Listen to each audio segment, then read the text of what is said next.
Well, hello, my friends. Welcome to Granny B's house. You know, Pete the Cat is a very good friend of mine.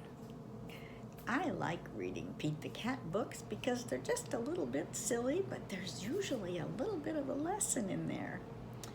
I don't know about Halloween. Did you have a good Halloween? I had a good Halloween. But the day after Halloween, I found this really cute Pete the Cat book. Now, I know Halloween is past, but I'm going to read this book anyway. It's called Pete the Cat, 5 Little Pumpkins by James Dean.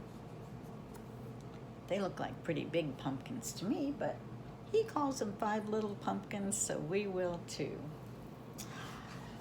5 little pumpkins sitting on a gate.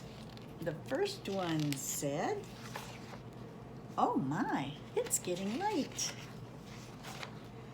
The second one said, "There are witches in the air." The third one said, "But we don't care."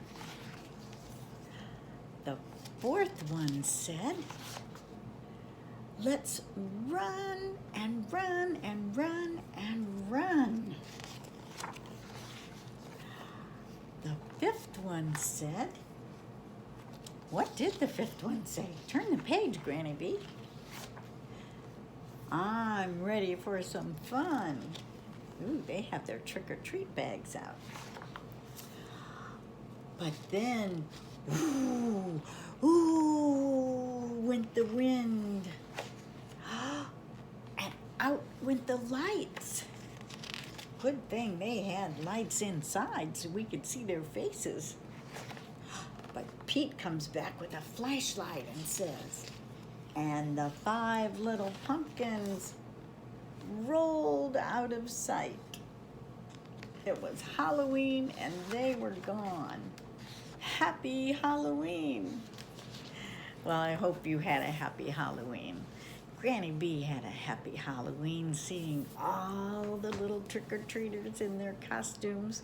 And there were some big trick-or-treaters with pretty cool costumes too. Well, I hope you had a fun Halloween. You come back and see Granny B. Bye-bye. Granny B loves you.